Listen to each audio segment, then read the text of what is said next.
안녕하세요 여러분. 8월 1일 주일 예배 고대 안암병원교회에서 영상으로 올려드리겠습니다. 우리 다같이 찬송가 14장 찬송하시겠습니다. 찬송가 14장입니다.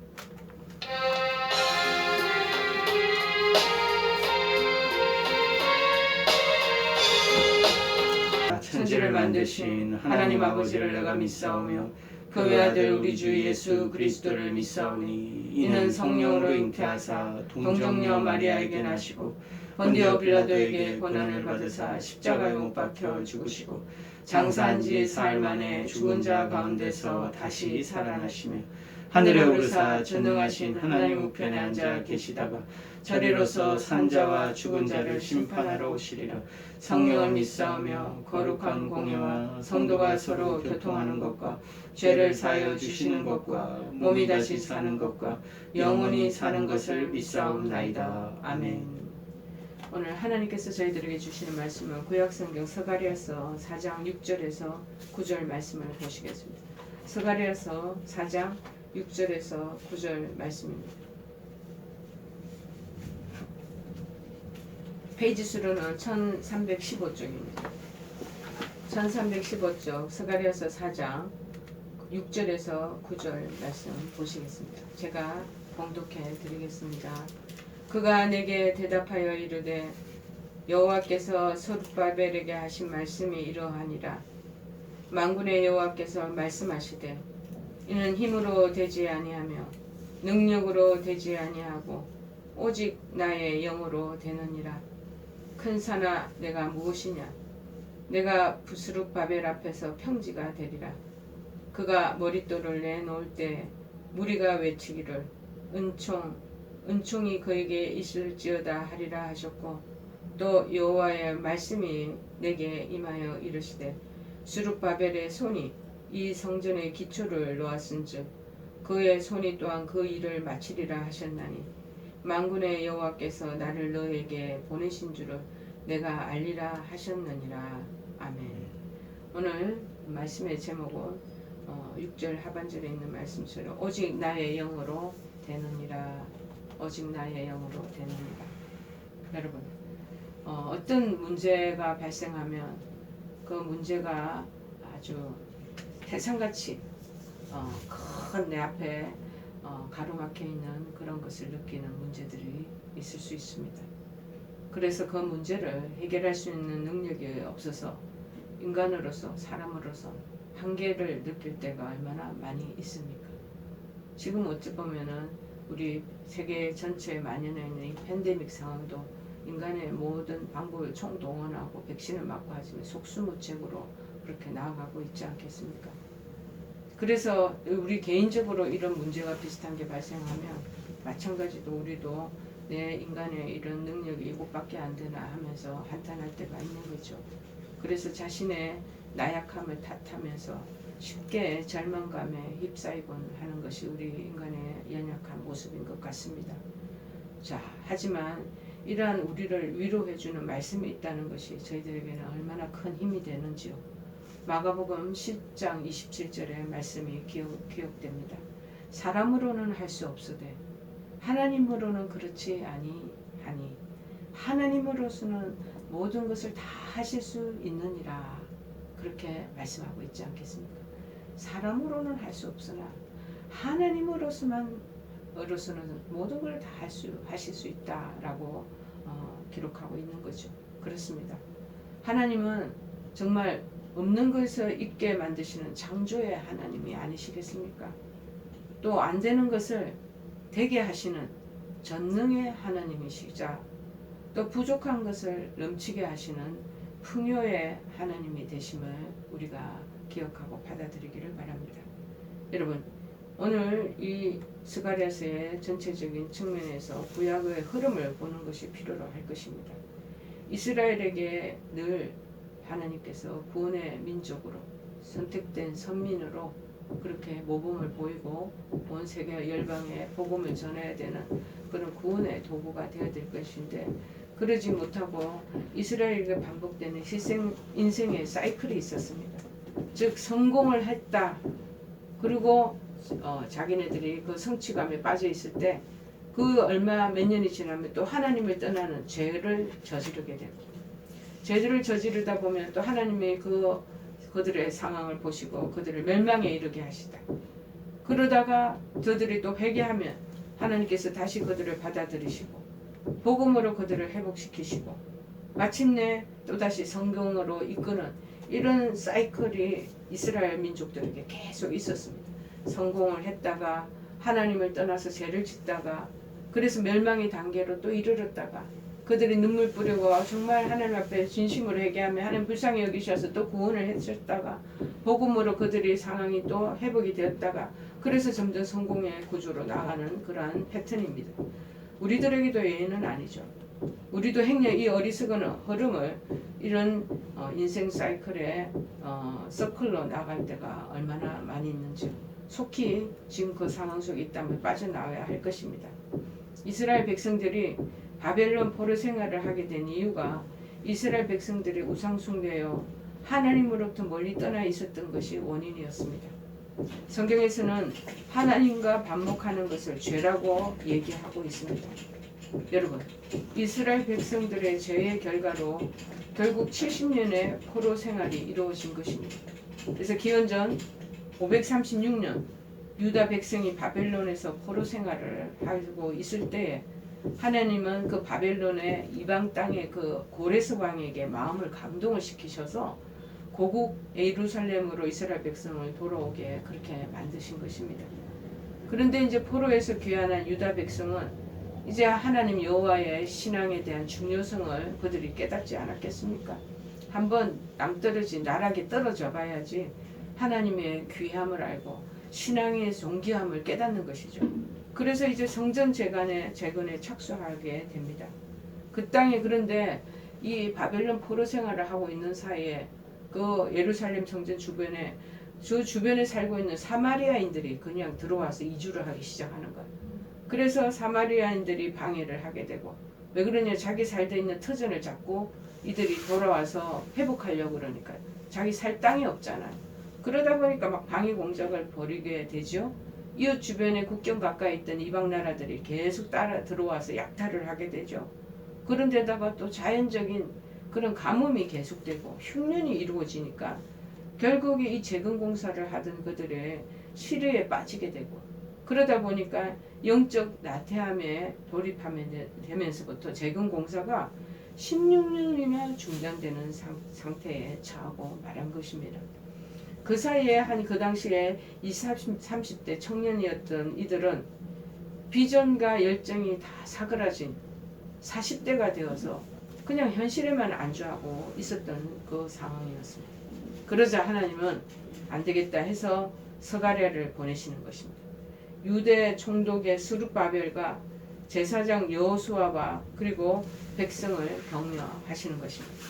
자, 그때 우리가 스가랴서 1장 1절에 보면은 뭐라고 되어 있냐면 다리오 왕 2년 8월에 여호와의 말씀이 이또의 손자 베레가의 아들 선지자 스가랴에게 임하니라 그렇게 말씀하고 있습니다. 스가랴는 안 되겠다 해서 그 당시에 하나님이 스가랴를 선지자로 주님의 대변자로 그리고 대사로 이 유다 총독 주저앉아 있는 스룹바벨과 제사장 여호수아와 백성들에게 향하여 격려하도록 보내신 거죠. 그래서 이 스가랴라는 이름의 뜻이 있습니다. 무슨 뜻이냐? 여호와께서 기억하신다라는 의미를 가지고 있대. 스가랴라는 뜻이. 그리고 다리오 왕 제2년에 있었던 그 상황이고 스가랴는 하나님께 부름을 받을 만큼 영적인 유일성의 축복을 가지고 있었던 자입니다. 자, 그래서 선지자 학개와 총독이 스룹바벨과 대제사장 여호수아보다도 좀 더 젊은 스가랴는 동시대의 인물이라는 것을 우리가 알 수 있습니다. 이 스가랴는 성전 재건을 중단한 채 이 영적인 무관심과 불신앙에 빠진 백성들을 독려하기 시작합니다. 독려해서 성전 재건을 완공할 만큼 굉장히 진취적이고 열정적인 그러한 신앙인이었고 그런 인격체였던 것 같습니다. 성품이었던 것 같습니다. 여러분, 하나님은 그런 분을 쓰시는 것 같아요. 어쩌면 굉장히 그 당시에 시대적으로 진취적이고 그리고 모험 조금도 불쌍하고 그러면서 열정을 가지고 나아가는 사람을 하나님께서는 딱 보시고 그 사람의 성품과 기질을 보시고 그러한 인물을 끌어들이셔서 사용하시는 것 같습니다. 하나님은 이미 스가랴의 이 모든 기질을 다 눈치채시고 아시고 계시는 거예요. 그가 이제 지도력을 가지고 백성들을 잘 이끌어서 성전의 재건에 힘쓸 만한 인재임을 당신이 다 소상하게 간파를 하시고 성전 재건이 중단된 상태에서 전부 다 손 놓고 있을 때 그를 부르신 거예요. 좋은 지도자 밑에서 새 소망과 힘과 용기를 얻은 백성은 성전 재건 공사를 16년 동안 안 하고 있다가 4년 만에 마침내 마치게 되는 것입니다. 여러분, 이 스가랴는 스가랴 4장 6절에 보면 오직 성령의 그 은혜를 체험하게 됩니다. 스가랴가 이 4장에 보면은 뭐냐면은 10가지 환상을 보기 시작합니다. 하나님께서 환상을 보여주시고 이 스가랴에게 보여진 이 환상이 마침내 성령으로 된다는 것을 이 하나님께서 보여주시고 스가랴는 그것을 목도하게 되었습니다. 스가랴서 4장 6절에 말하잖아. 그가 내게 대답하여 이르되 여호와께서 스룹바벨에게 하신 말씀이 이러하니라. 만군의 여호와께서 말씀하시되 힘으로 되지 아니하고 능력으로 되지 아니하고 오직 나의 영으로 되느니라. 이 모든 일이 성전 재건이 하나님의 영으로 하나님의 권능으로 가능하다는 것을 말하는 거죠. 그래서 스가랴는 마침내 참된 회복을 8장 7절에서 8절에 보면은 맛보게 됩니다. 그래서 제가 한번 읽어보겠습니다.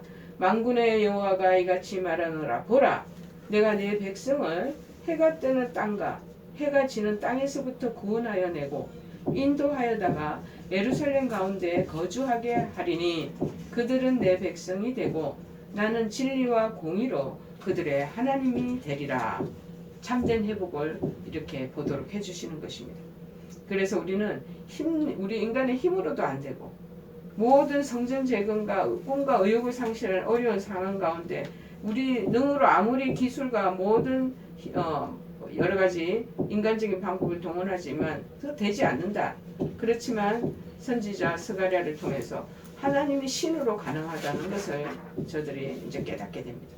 그래서 그 부분에 대한 것을 선지자 스가랴가 순금 등대의 환상을 보게 되잖아요. 4장 2절에 보면 내게 말하던 천사가 1절 보니까 다시 와서 나를 깨우니 마치 자는 사람이 잠에서 깨어난 것 같더라. 그가 내게 묻되 네가 무엇을 보느냐? 내가 대답하되 내가 보니 순금 등잔대가 있는데 그 위에는 기름 그릇이 있고 또 그 기름 그릇 위에 7 등잔이 있으며 그 기름 그릇 위에 있는 등잔을 위해서 7 관이 있고 그 등잔대 곁에 2 감람나무가 있는데 하나는 그 기름 그릇 오른쪽에 있고 하나는 왼쪽에 있나이다. 내게 말하는 천사에게 물어서 묻습니다. 내 주여 이것들이 무엇이니까 하니 그래서 5절에 천사가 대답하여 이르되 내가 이것들이 무엇인지 알지 못하느냐 하므로 내가 대답하되 내 주여 내가 알지 못하나이다 하니 그가 내게 대답하여 이르되 6절은 그래서 스룹바벨에게 하신 말씀에 그 환상의 의미를 묻는 스가랴에게 직접적인 대답을 해주는 말씀이죠. 이 말씀 속에는요 긴 설명을 부연하지 않아도 우리 묵상하는 자의 가슴을 성령의 능력으로 충만시키고 그리고 아무것도 두려워하지 않고 큰 소리를 지르게 하는 놀라운 그런 신비스러운 힘을 가지고 있다라는 사실입니다. 자, 힘과 능과 나의 신은 무슨 뜻일까요? 힘이라는 것은 파워 아니겠습니까? 집단적인 힘, 조직화된 힘을 뜻하는 거죠. 예를 들면 정치의 힘. 지금 우리 총선을 앞두고 온 지금 정계에서 난리잖아요. 정치의 힘. 그리고 이제 우리가 군대를 보면 군대의 힘. 그 다음에 요새 많은 자본주의 사회에서는 재물의 힘을 들 수가 있지 않겠습니까? 그리고 이 능이라는 것은 무엇일까요? 개인이 가진 이 힘을 말하는 거예요. 퍼스널 파워를 얘기하는 육체의 강건함이라. 그 다음에 혹은 젊은 사람들이 그 총기와 기력 혹은 개인이 가질 수 있는 재능을 말하는 것입니다. 그러므로 힘과 능이라는 말 속에는 인간이 동원할 수 있는 모든 파워, 모든 능력을 총집약하고 있다는 것을 알 수 있는 것입니다. 이에 비해서 나의 신이라는 것은 무엇입니까? 성령 하나님을 가리킵니다. 그렇다면 결국 무슨 뜻입니까?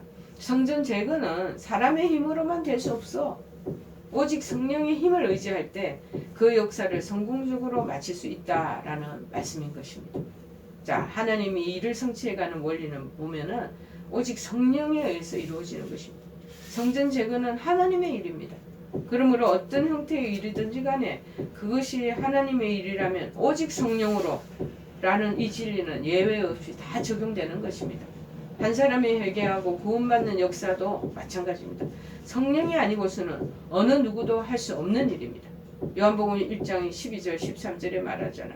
영접하는 자 곧 그 이름을 믿는 자들에게는 하나님의 자녀가 되는 권세를 주셨으니 이는 혈통으로나 육정으로나 사람의 뜻으로 나지 아니하고 오직 하나님께로부터 난 자들이니라. 그렇게 말씀하고 있습니다. 며칠 전에 저희들 하는 정말 세례받은 그런 형제가 한 분 계셨습니다. 그분은 돌아가시기 6일 전에 세례를 강력하게 요청하시고 본인 스스로가 한우의 한자이기도 하시면서도 마침내 세례를 받으시고 그리고 또 세례받은 지 6일 만에 임종을 맞이하게 됐어요. 그래서 제가 장례 예배를 다 그렇게 집례하고 그렇게 돌아오면서 참 많은 것을 깨달았습니다.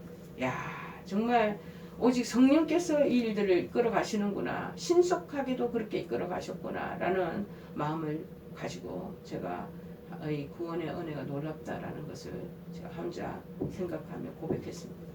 여러분, 옛날 초대교회는요 한 120명, 100명 조금 넘는 사람들이 모여있지 않았겠어요?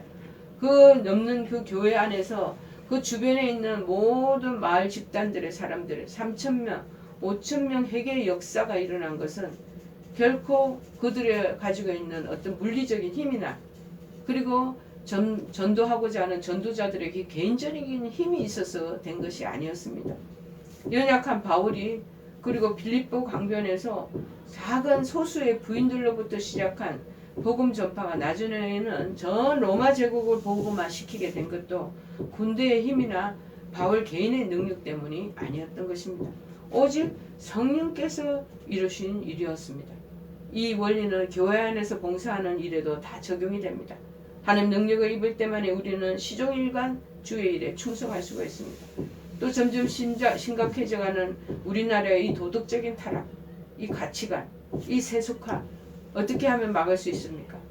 어떻게 하면 이 나라가 처한 이 코로나 이후로 점점점 영적인 침체가 일어나는데 이 침체에서 벗어날 수 있겠습니까? 마찬가지입니다. 오직 성령에 의해서만 사람들의 마음이 새롭게 변화되어 그래서 그들의 정말 구원의 역사가 확장되고 평창되어 나가야 되는 것입니다. 오직 성령의 바람이 불 때만이 이렇게 굳어져 있는 사람들의 마음이 새롭게 변화되고 달라지고 하나님의 그 뜻을 따라 살게 된다라고 얘기합니다. 로마서 12장 2절에 말씀하고 있죠. 너희는 이 세대를 본받지 말라 계속 얘기하고 있습니다.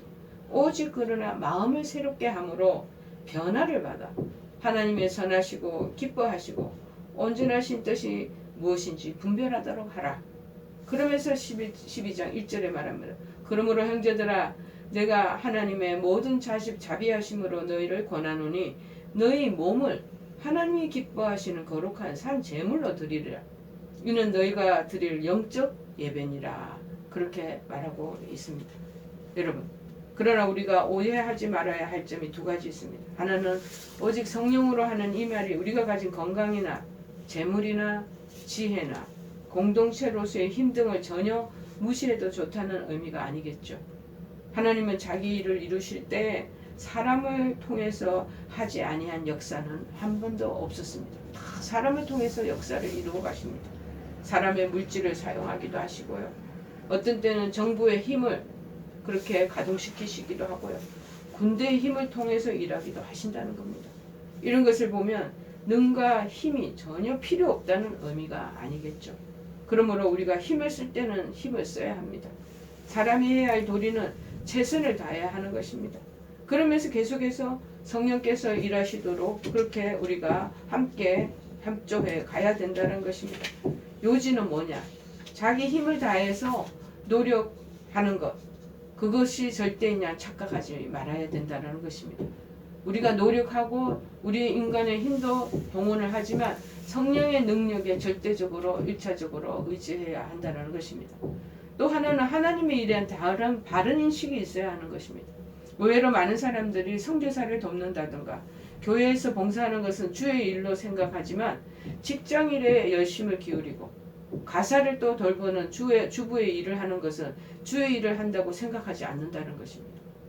그 결과 내 자신이 하는 일은 하나님이 아니고 세상 일이라는 그런 열등감에서 벗어나고 있지 못하고 있는 것 아니겠습니까? 그러나 우리가 명심해야 할 것은 예수님이 모든 족속으로 제자를 만들라고 명령을 하셨지만 모든 사람에게 직업을 포기하고 교회 안에서만 일하라고 하시지 않으셨다는 것 여러분 기억해야 합니다. 여러분 각자 맡은 바 현장에서 가정에서 아이를 키우고 집안을 잘 다스려 나가고 살림해 나가는 것, 직장에서 그리고 사업장에서 일터에서 나름대로 일하는 곳에서 일하는 것이 다 하나님의 일이라는 것입니다. 그러나 우리가 때로는 하나님이 일을 하며 기력이 소진되는 것을 느낄 때가 있지 않겠습니까? 우리의 삶이 닿을 때까지 어두운 세상에 영적인 빛을 공급하고 싶지만 그렇게 할 수 있을지 자신이 없을 수도 있습니다. 그러므로 우리가 스가랴서 4장 1절에서 6절의 진리를 이해하고 적용한다면 결코 우리는 소진되지 않을 것입니다. 스가랴 선지자는요 순금 그 등대의 7 등잔을 밝히기 위한 주발에 기름을 공급해주는 두 감람나무를 보았다는 것입니다. 이 상징적인 장면의 뒤에 있는 실제를 한번 생각을 하면 우리는 격려를 받을 수가 있습니다. 당신과 나는 이 세상을 밝히는 빛의 근원이 아니고 우리는 단지 주님이 만드시는 살아있는 불길을 타게 하는 성령의 기름을 받을 뿐이라는 것입니다. 만일 우리가 길고 어두운 시간 동안 지속적으로 탈 수 있다면 그것은 우리가 우리의 삶을 성령의 무제한적인 능력과 힘에 굴복시키는 것을 배웠기 때문이라는 것입니다. 그래서 저희들도 사역을 해나갈 때 내 힘으로 내 능으로 한다고 생각하면 그건 오산입니다. 하나님의 일들을 해나갈 때 하나님이 끝없이 나에게 성령의 기름을 부어주셔서 배워주실 때만에 그 등잔의 심지가 활활 타오르듯이 우리가 그렇게 타오르고 빛을 발할 수 있다는 것입니다. 내 스스로 열심, 내 노력, 내 힘, 땀으로 한다는 것은 그것은 어불성설입니다. 직장에서도 마찬가지입니다. 직장의 모든 일이 내가 하는 그런 지성으로 내가 가지고 있는 그런 연구력으로 한다라고 생각하면 그것도 하나님이 교만이라고 생각하시는 거죠. 여러분 하나님 성령께서 우리를 도우시고 그렇게 해야지만이 우리가 빛을 발할 수 있고 그런 성령의 기름을 제공받아서 일을 할 수 있다는 것입니다. 만일 우리가 정말 그렇게 어두운 시간 동안 지속적으로 탈 수 있다면 그것은 우리의 삶을 정말 무제한적인 능력과 정말 하나님의 그 성령의 은혜의 능력에 우리 자신을 굴복시키고 우리 자신을 내드리는 그 훈련의 결과로 이루어진 것이라고 지금 말하고 있습니다. 오로지 우리 구주 예수님과의 꾸준한 기도와 말씀의 교제를 통해서만 가능하다.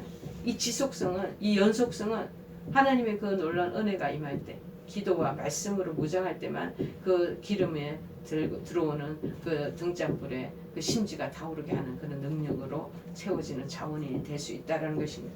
이것은 데프니티에서 계속 강조되어야 합니다. 우리가 주님을 위해 무엇을 하느냐 중요한 것이 아닙니다. 두잉하는 것이 중요한 것이 아닙니다. 주님께서 우리를 통해 다른 사람들에게 빛을 비추고 풍족해 하게 하는 것이 중요한 것입니다. 우리는 우리 안에 거하시는 성령의 감춰진 권한으로부터 공급받아 밝게 빛나는 등불이 되는 것에 만족해야 합니다. 우리의 역할은 주님의 빛의 영광을 다른 이들이 보도록 도와주어야 되는 겁니다. 그리고 우리에게 주어진 요구들이 결국 주님에 대한 요구라는 것을 우리는 매일매일 기억해야 할 것입니다. 유대인들은요 작은 문제는 산이라고 그렇게 말한답니다. 그런데 큰 문제를 보면은 큰 산이다. 어찌 보면 태산이다라고 그들이 표현을 한다는 거죠. 그런데 성전을 재건하는 일은 큰 문제라는 큰 산이라는 큰 산이 앞에 놓여 있는데 이 큰 산은 오직 성령의 능력으로만 해결할 수 있다는 것. 결국 성전의 기초를 놓게 하신 일도 하나님이시요 그 일을 완성하신 분도 하나님이십니다.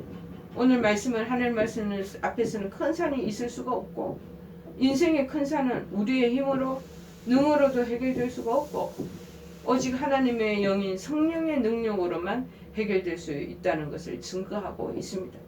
또한 우리 자신에게도 우리가 손을 대는 가정일이나 직장일이나 학업이나 모든 사업체 일들 모든 분야에 스가랴의 메시지는 그대로 적용되는 것입니다. 지금 제가 지금 예배 드리고 있는 이 시간에도 옆에서 쿵쿵 하는 소리가 여러분한테는 들리는지 모르겠습니다. 옆에 작업하고 있는 거예요. 지금 새 빌딩을 짓기 위해서, 새 병원을 짓기 위해서, 신간 성축을 위해서, 신축 위해서 지금 작업하는데, 지금 이 빌딩을 짓는 것도 인간이 가지고 있는 굴착기, 여러 가지 불도저, 가지고 있는 모든 자원을 가지고 동원해도 한번 무너뜨리면 끝입니다. 마찬가지로 하나님의 능으로만 이러한 신간의 그 건설 수축이 이루어지는 거고, 그래서 빌딩이 완성이 될 수 있다는 것입니다. 삶의 현장에 혹시 여러분은 이렇게 큰 산을 만나고 있는 것 아닙니까? 끝이 보이지 않는 태산일지라도 염려하지 말고 그 문제 큰 산보다 더 크신 전능하신 하나님을 바라보시기를 바랍니다. 성령께 기도하면서 정령 돌파해 나가면 어떤 문제라도 해결받아 하나님의 때에 눈앞에서 큰 사랑이 사라지는 놀라운 기쁨을 여러분 맛보게 될 것입니다. 그래서 오늘 제목이 그렇죠. 오직 나의 영으로 되느니라. 힘으로 안 되고 내 가지고 능력으로도 되지 않는다면 그 태산보다 더 높이 계시는 하나님의 그 은총으로 영으로 모든 것을 해결할 수 있다라는 것을 말씀합니다. 그래서 첫 번째 오늘 모든 것을 요약하면 성령은 우리 자신의 힘과 능력으로 해결할 수 없는 난제를 해결해 주신다라는 것입니다. 성령의 사람은 큰 산이라도 다 옮기실 수가 있습니다. 7절에 말합니다. 큰 산아 내가 무엇이냐? 내가 스룹바벨 앞에서 평지가 되리라. 그가 머릿돌을 내놓을 때 무리가 외치기를 은총이 그에게 있을지어다. 그렇게 말씀하시죠.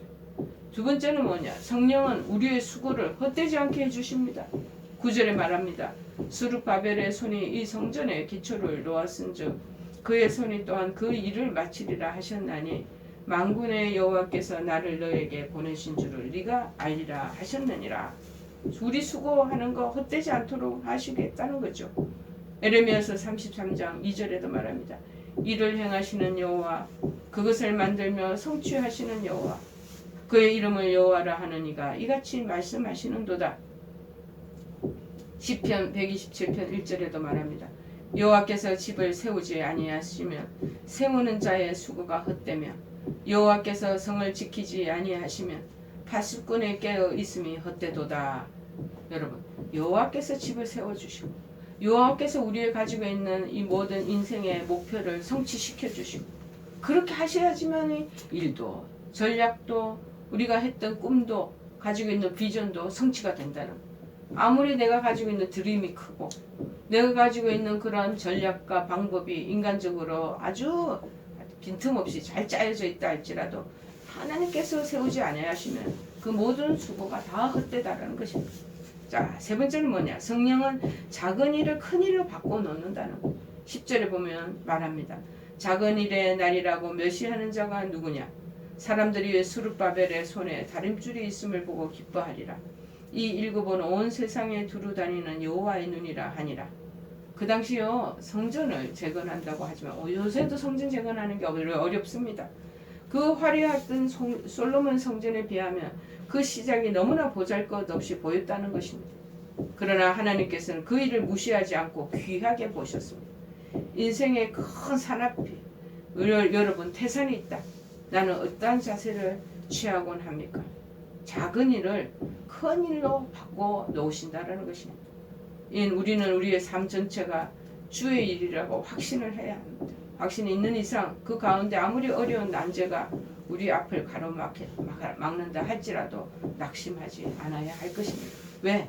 오직 성령의 힘을 의지하면 하나님께서 큰 산도 옮겨주실 것이고 우리를 통해 당신의 일을 이루어 가시는 것이기 때문입니다.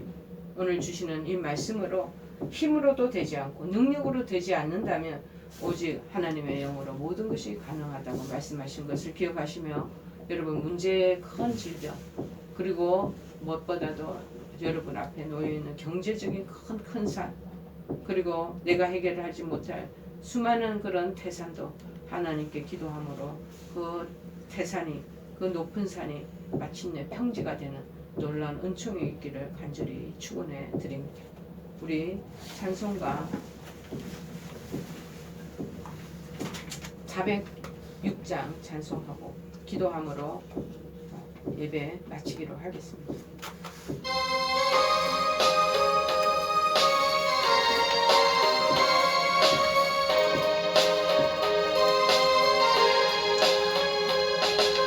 내 영혼 편히 쉴 곳과 풍랑이로도 안전한 포구 폭풍까지도 다스리시는 주의 영원한 팔을 지해 주의 영원하신 팔 함께 하사 항상 나를 붙드시니 어느 곳에 가든지 요동하지 않으는 주의 팔을 의지하니라.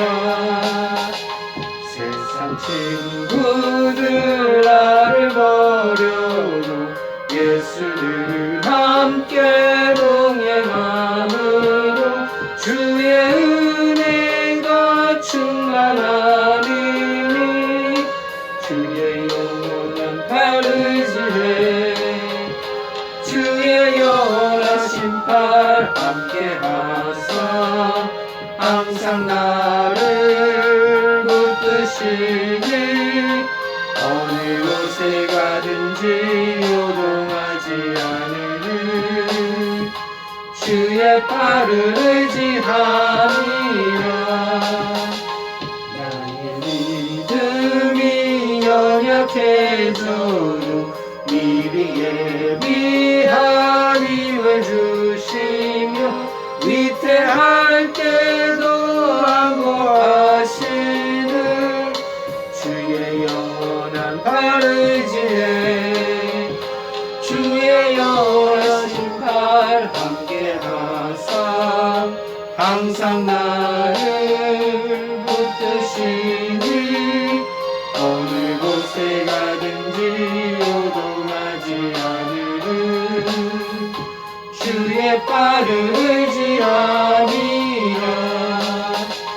능치 못한 것 주께 없으니 나의 일생을 주께 맡기며 나의 모든 짐 대신 지시는 주의 영원한 팔을 지해 주의 영원하신 팔 함께 하사 항상 나를 붙드시니 어느 곳에 가든지 요동하지 않으는 주의 팔을 의지하니라. 기도하며 축도로 예배 마치겠습니다. 하나님, 삶의 현장에서 직면하는 문제들을 연약한 내 힘으로 해결하려는 그러한 어리석음에서 벗어나도록 이 말씀을 허락하시니 고맙고 감사합니다. 성령 충만한 가운데 전능하신 그 하나님을 의지하게 하시고 전적으로 그 태산을, 그 높은 산을 하나님께 맡기면 정말 평지가 되는 그러한 하나님의 은총을 경험하게 하시고 마침내 자유로운 영혼으로 살 수 있도록 주님께서 인도하여 주시옵소서. 지금은 우리 주 예수 그리스도의 크신 은혜와 하나님 아버지의 극진하신 사랑하심과 성령님의 교통역사 충만하신 은총이 내 힘으로 내 능으로 되지 않고 오직 하나님의 영으로만 가능한다고 하신 말씀을 듣고 주의 그 말씀에 순복하며 그 하나님의 능력을 의지하고자 하는 사랑하는 모든 주의 종들 머리머리 위에와 그리고 한우들의 그 건강 위에 그리고 모든 기도 제목 위에 문제를 가지고 있는 사람들의 그 마음의 근심이 지금부터 영원토록 함께 하옵시기만 간절히 축원하옵나이다. 아멘.